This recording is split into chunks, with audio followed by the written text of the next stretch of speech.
Então foi um experimento muito legal. Quer dizer, eu até brinquei, o título do meu vídeo é isso, Einstein certo mais uma vez, entendeu? Que filho da mãe esse cara. Filho da mãe, cara. Filho da mãe. E tudo é comprovado. Tudo. E eles... mas eles fizeram o experimento, repetiram o experimento dezenas de vezes e todas as vezes que eles repetiram acontecia exatamente a mesma coisa. Na hora que eles desligavam o campo magnético, que é o que segurava as partículas, elas caíam. Que fantástico. Então, tá obedecendo à relatividade. Então, com isso, não tem mais motor antigravitacional.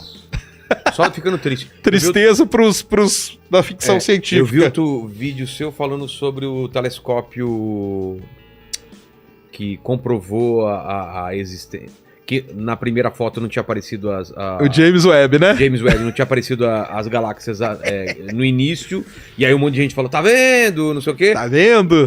O que o pessoal tava falando com aquela primeira foto, as primeiras imagens, e agora o que mostrou, sacanas? Então vamos lá. Que inclusive foi usado aqui. Foi usado aqui, né? Aqui em cima dessa mesa aqui, ó. Aqui, na época você não estava maromba, ainda tinha vários... Lembra? Um monte de frango aqui. Tinha, exatamente. Um monte de fritura aqui. Exatamente. Então é o seguinte, cara. Isso é muito legal para vocês entenderem como funciona até o James Webb. O James Webb, ele olha para uma galáxia. A primeira coisa que o cara faz é um negócio chamado fotometria, que é tirar uma foto. Entendeu? Tirei a foto da galáxia, eu consigo medir algumas coisas daquela galáxia pela imagem. Tá, pessoal? Pela imagem dela. Qual é o problema? Quanto mais distante a galáxia, essa medida vai ficando muito imprecisa. Principalmente o quê? Principalmente a idade da galáxia.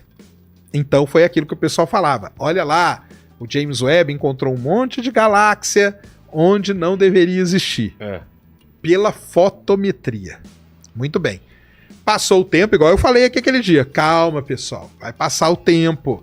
Espera que ele vai fazer a espectrometria, que é tirar o espectro daquela galáxia. E aí é uma medida precisa. Quando fizeram isso, o que aconteceu com aquele monte de galáxia? Desapareceram todas ali. Por quê? Porque a espectrometria mostrou... Não é que elas desapareceram, elas estão lá. Só que elas não estão onde a gente pensou que elas estavam. Tem uma galáxia que pela fotometria... Tem alguma foto pra ele procurar pra ela tava... O que ele procura? Qual que vai ser agora o nome disso aí, hein? Coloca aí, James Webb... coloca James Webb... coloca GZ13, cara, que é o nome da galáxia. GZ13. Tá. Tinha uma galáxia que, pela fotometria, ela estaria a 290 milhões de anos depois do Big Bang, que é muito perto. Quando fez a espectrometria, ela está, na verdade, a mais de 1 bilhão de anos depois do Big Bang. Então bate. Entendeu? Então, tá só que a espectrometria tá onde ela tem que estar, certinho. Entendeu? E essa GZ13, de todas, essa é a única que sobrou. Entendeu? Essa é a única que tá onde ela deveria estar mesmo. E tá no começo. Só que qual que é o drama do pessoal? Eles falavam... O que é isso? Isso aí, é a galáxia. Esse vermelho... Isso aí é a galáxia. Só que você, olhando aqui, a gente já vê, cara, que isso aqui não é uma galáxia como galáxia que a gente conhece. Que essa que era a questão aquele dia, que não deixaram eu falar. Tá. Eles falavam que essa galáxia aí, ela já estava pronta. Ela já estava do jeito madura e tudo mais. Ou seja, não poderia ter a idade que tem tão próximo ao Big Bang. Só que não, cara. Essa galáxia aí, ela não está totalmente formada ainda. Ela está formando muita estrela, por isso que ela é bem avermelhada, entendeu? Ela não passou por vários processos que a Via Láctea passou, por exemplo, para chegar do jeito que ela é hoje. A Via Láctea, a gente estima que ela tenha 10 bilhões de anos, entendeu? Essa tem quanto? Essa aqui tá a 400 milhões depois do Big Bang, tá? É considerada hoje a galáxia mais distante que a gente conhece, essa aí. É a GZ13, entendeu? E ela foi comprovada pela... Isso aqui que a gente tá vendo é a fotometria. Só que aí você tem o espectro dela. O espectro não faz diferença mostrar, é um gráfico. Só que o espectro é que mede o desvio pro vermelho. E esse desvio pro vermelho que dá a exata idade dela. Então, por isso que eu falo que na astronomia, na geologia, você não pode só ver uma imagem. Porque uma imagem, ela pode dizer algumas coisas, mas ela não te diz tudo. Quando você vai lá e faz a medida, aí sim que você vai saber o que está acontecendo.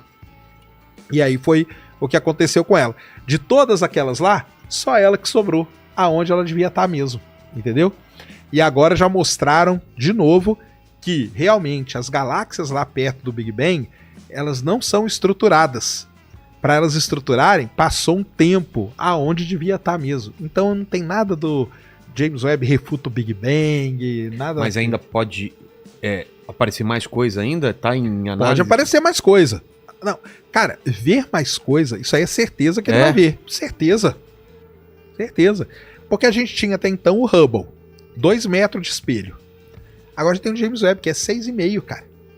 Então, assim, lógico que ele vai ver mais coisa. Ele vai ver coisas que a gente não imaginava que ele ia ver? Vai ver também. Mas aí o lance é a interpretação, a explicação que nós vamos dar pra isso, né?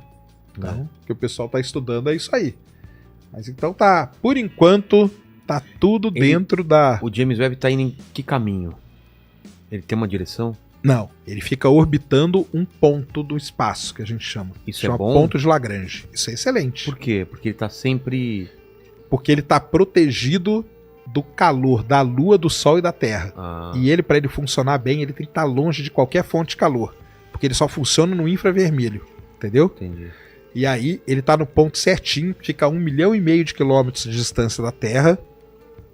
É um chamado... 1,5 milhão de quilômetros. A Lua tá 400 mil, é bem depois da Lua. Sim. É um ponto de Lagrange, que é um ponto de equilíbrio gravitacional, ou seja, você gasta muito pouco combustível para manter ele ali. E ali ele tá protegido do calor e tá com o universo todo aberto. Quando acabar o combustível, o que faz? Aí acabou o James Webb. Certo.